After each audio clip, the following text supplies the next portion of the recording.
Welcome to Alberta Primetime. Ahead tonight, our Friday panel on a downtown crime crackdown in Calgary. But first, political departure.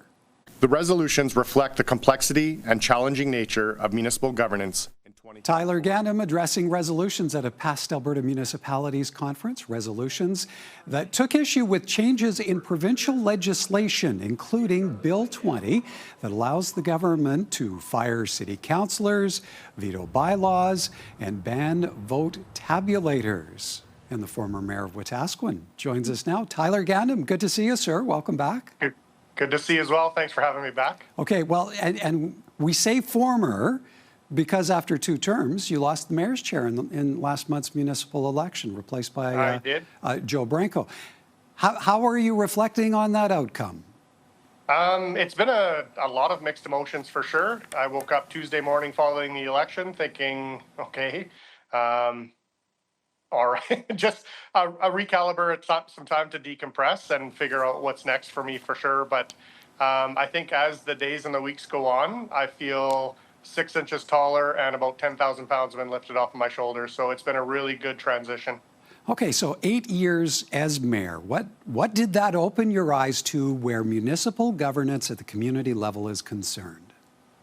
I think how important it is that municipalities are sharing what issues they have in their own area. You can look across the province and we've got a number of different municipalities facing similar challenges, but it's always going to be different in how you address those challenges. So I think the deeper you can get as an elected on the municipal level in terms of what those challenges are and trying to find some solutions, because it's easy to come to the province or anyone with a problem, but come with a solution as well and start working on what that can look like.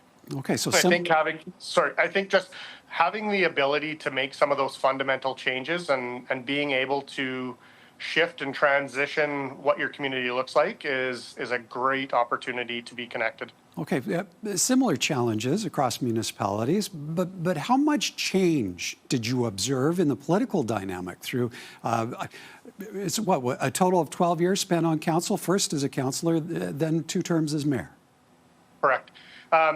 A great deal. And I think it's the support that you get around you, the level of, I don't want to call it effort, but as much time and energy you put into something, I think you get to see that back in terms of the changes and the challenges you're able to address at the municipal level.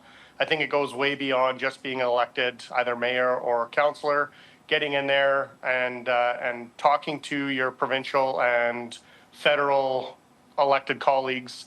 And I think there's a real opportunity now, especially, that the municipal level of elected officials and leadership can really create some change for themselves, watching what's happening both provincially and federally. You are one of only a few mayors to have or so far faced a recall petition. What did you take away from that experience as you're able to step back now and look at it? I think at the time I felt the exact same way as I do right now. It is horrible legislation. It's not democratic. We have elections every 4 years. The province has shown that if there are problems with municipally elected officials, they can deal with it and remove those people from office. But I think it takes away from the work and it's super distracting. And I'm sorry that it's taken Albertans to target MLAs and ministers across the province for the province to realize that maybe that it's poor legislation. I'm just glad that they're realizing now that it is poor legislation. I had a friend reach out to me and ask me how I felt watching all of these MLAs being recalled and saying that I must love it. I don't. I think it absolutely takes away from the democratic process and how a person can operate in that elected position, regardless of whether or not it's a popular decision or not. And mine's a great example of that. You support a homeless shelter. It is by far not the popular decision or the popular choice.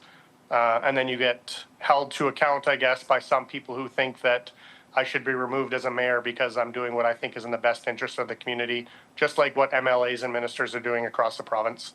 Okay, away from the local level, many of our viewers from the past few years will maybe more readily recognize you for your role most recently as president of Alberta Municipalities, the umbrella organization representing, advocating for towns and cities across the province. How are you reflecting on that role now that it has come to pass? that was such a tremendous opportunity to be able to be the voice for the 260 or 270 municipalities that are members of Alberta municipalities, and hearing what they have going on in terms of issues and being able to help guide them for how they're able to make those changes, both at the local level and where they might be able to reach out and make those changes or the help that they need, that maybe they didn't have that opportunity before. And so such a great opportunity to be able to be the voice of nearly 300 municipalities across the province, working closely with the provincial government. And I think that while much of the legislation that was introduced might not have been favorable for municipalities, we still had the opportunity to create some change with that as well. I look at the grants in place of taxes and the low-cost interest loans that the province had changed. We got little tweaks with that.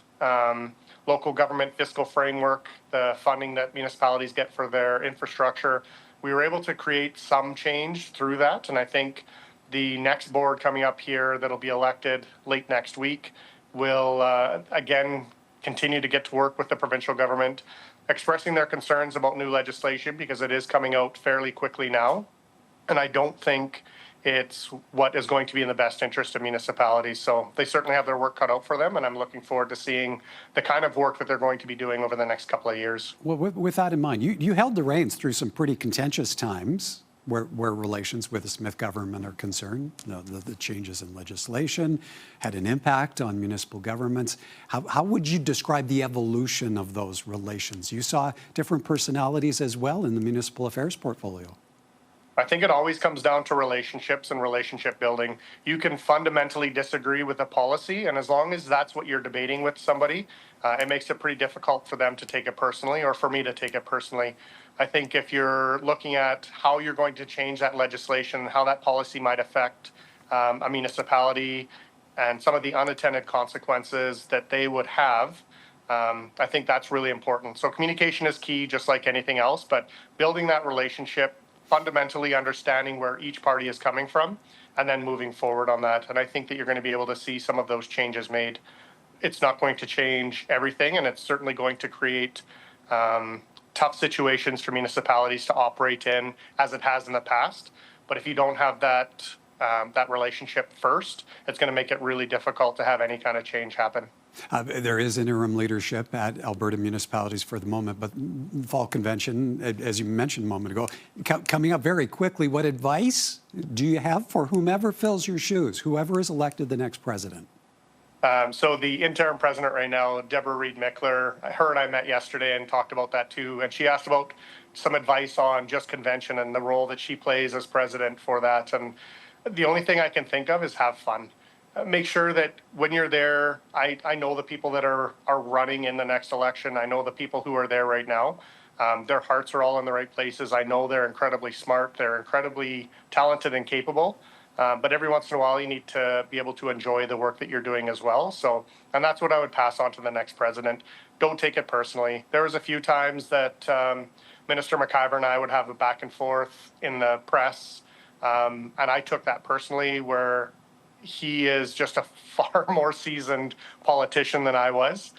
So I think that remembering where it's coming from, what the motivation is, and the fact that you can reach out and have a conversation with any one of the ministers or the premier, and making sure that we're all on the same page in terms of where we want to go.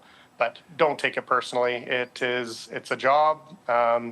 Some would call it a show, and they need to put on their best front or their best face. But it's certainly not personal attacks against you.